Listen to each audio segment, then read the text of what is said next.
So the next servant that's going to be going up on Raid Up is going to be Jack the Ripper, and this is another servant that I think is pretty solid as a single target quick DPS servant, but she's definitely lacking in a few areas. Honestly, I'm really surprised they haven't buffed any of her skills as of late, because she really only has like 1.5 skills, to be honest, and there's definitely quite a bit they could do to vastly improve the servant, but she's definitely carried by her high NP damage and just very broad niche. So in today's video, we're going to be talking about whether or not you should summon for Jack the Ripper or not. And then also I want to put forward some like buffs I think they could give her to make her significantly better. But before we begin, you guys know I got to go into the standard YouTuber shill. And if you haven't already, what are you doing? Click that like and that subscribe button. Your boy's on that road to 100K, and every little bit of support helps. If you're fiending for extra content, you can click that Twitch link in the description down below where I try to stream every weekday. Although I do try, emphasis on that, your boy is a college student and is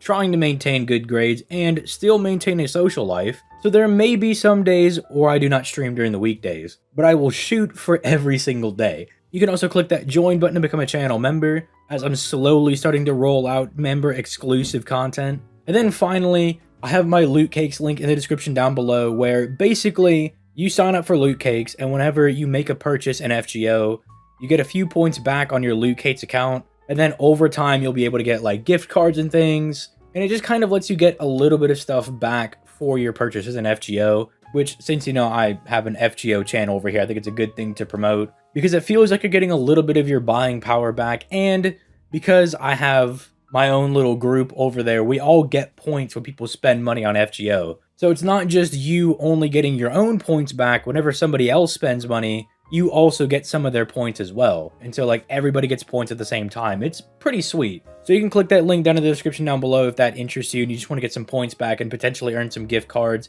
even get some Google Play cards back. So you can buy even more Saint Quartz and then just get more points back on them. You can do all that in the description down below, but with all the shilling done, let's go ahead and start talking about Jack, starting off with her hits. Now, thankfully, Jack is a year 1 quick servant, which means this is before DW realized that the quick card is actually really good, and so they were not using their brains when they gave her 1.07% NP generation rate and then 3 quick cards with 5 hits on them. This goes without saying, but even before Scotty came out, you were able to loop your NP with Jack if you just did quick change, because you had a billion stars on the field and you would refund a massive amount of your NP back, especially because you were critting on all of those hits, because Jack can produce like 95 stars unironically. She is an absolute star genning machine, because again, those same quick cards that each have 5 hits each are also getting buffed by her base 25.5% star gen stat,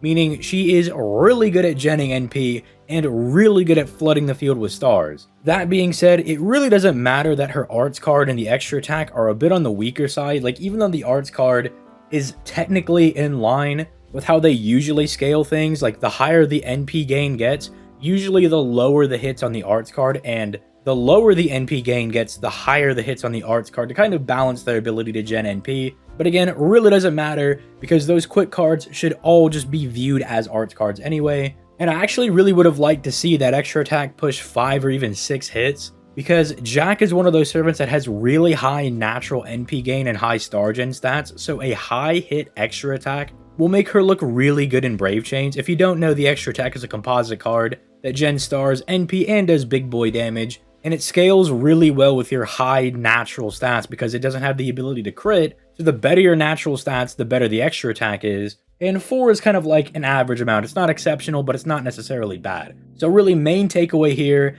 is just always click the green cards with Jack. That's pretty much all you ever want to do. Now, moving into her skills, this is where things get a little bit odd. So skill 1, you're already kind of in for a little bit of a predicament, because you're always kind of forced to be in this position of, do you want to use your survivability or do you want to do big damage? And for whatever reason, DW had a raging hard-on for year 1 servants being forced in this predicament, because you see this on characters even like Jalter and Raiko. It is just all over the place. And it's not like it's a bad skill, it just gets really annoying because these are single target servants that are designed to fight in boss battles, And being forced to choose between survivability or doing really good damage for that turn is kind of an annoying thing to do, especially nowadays. Now, during year 1, this wasn't the biggest deal because we didn't have break bars, so you probably would just one-shot him anyway.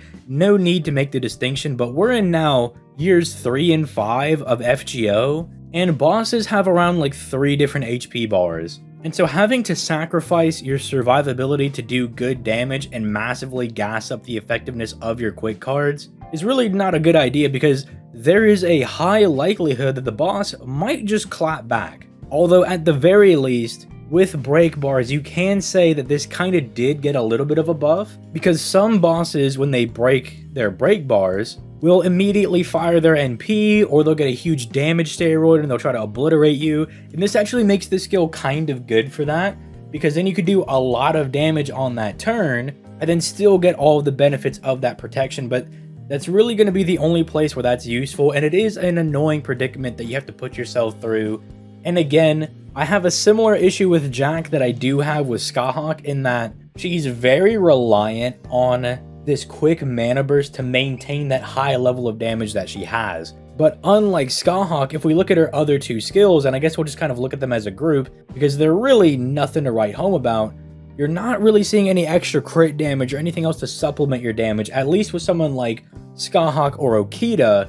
Even though they have the big quick mana burst that's meant to do one really big nuclear bomb with their NP, they at least have crit damage to supplement the turns where they do not have their NP. Whereas Jack, for whatever reason, does not have any crit damage despite being such a good star-genning servant. Now, if you're looking at skill 2, that is a good effect where she's able to remove one enemy's buffs. That is very, very strong, because it basically means it doesn't matter if they stack defense, if they stack dodge, invincibility, solemn defense even.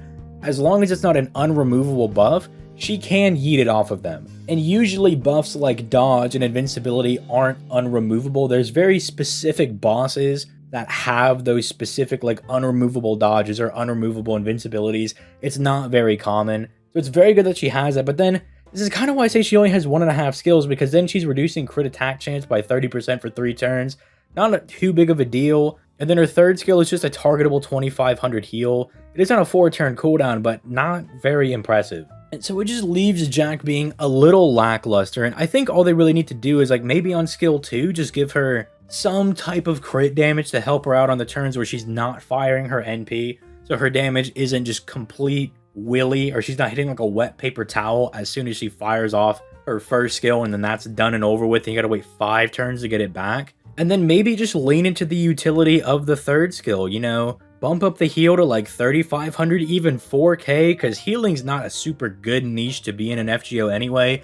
Just make it a big fat heal, why not? It's not like it's gonna be broken or anything. And then maybe allow her to like buff whoever she targets NP gain by like 50% for 3 turns, just to give her some really good utility. Something along those lines would be like really cool to see, just to give Jack that little bit of extra help that she needs, because it's ironic that we have 3 of like the year 1 main single target quick servants, and Jack is the one that's probably fallen behind the most. Because if we look at her NP, this is pretty much what she's only relying on. Like, Jack's NP is legitimately very good because it pierces defense and it gives you a special damage mod against all females, which is a lot of the game, obviously. Like, most of the FGO servants are females anyway. And considering she's a boss-killing servant, it makes her really good against female riders, female berserkers, and then it just makes her pretty decent when you bring her to like neutral female battles. The only unfortunate thing is that it's only a 50 to 100% damage buff, so it's not super massive. And if you actually look at the NP damage charts,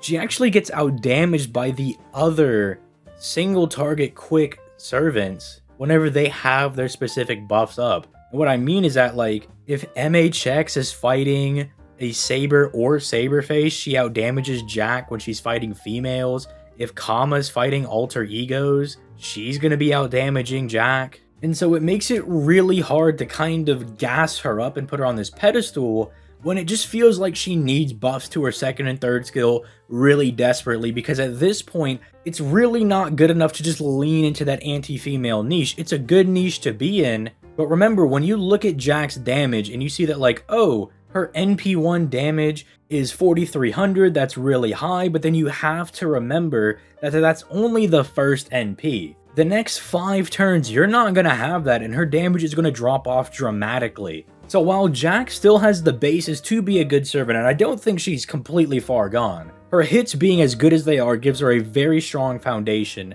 Skill 1 gives her a really strong boost to her quick cards for that turn, and gives her a way to keep herself alive, and her NP being able to pierce defense, and it just has a strong special damage mod, that gives her a solid foundation. She just needs something for that skill 2 and skill 3, and I think really all they need to give her is crit damage, because she doesn't need a star gen buff, she doesn't need immediate stars, because Jack is already a crazy star gen, she's notorious for that. She doesn't need really a battery, although I guess they could give her one, but it's not going to make that much of a difference, because again, Jack can kind of loop her NP pretty casually after the first turn, after she starts genning stars all over the place and can just crit everywhere. She doesn't really need an NP gain buff, but I guess it is nice if you want to put that on her third skill and make it targetable. So you can give it to Jack, which will help her out if for whatever reason you're on a turn where you don't have any quick crit cards or anything, which I guess turn 1 it can help you out with that because you won't have stars on turn 1. I guess that could be useful, but they need to put some stuff on Jack. They need to give her some more consistent damage to kind of buff up those turns where her buffs are down, and to turn that second and third skill into more useful parts of her kit. But let me know what you guys think in the comments down below. I more just want to see what ideas you guys have for buffs that Jack can get, because I'm not gonna lie, I would not advise people to summon for Jack, especially considering what we're going to be getting following Jack in the next few banners and what we're going to be getting next year. I really don't think it's a good idea to summon for her, especially because she is one of those servants that is also on every single banner. It would just seem really foolish to summon for her until she gets some type of buff. You know, I would just advise you, if you really want a strong single target quick assassin, wait for Kama for the Oko rerun and just scoop up Kama instead. But with that being said, I'm going to go ahead and get out of here. You guys have yourselves a nice day. Peace, late guys.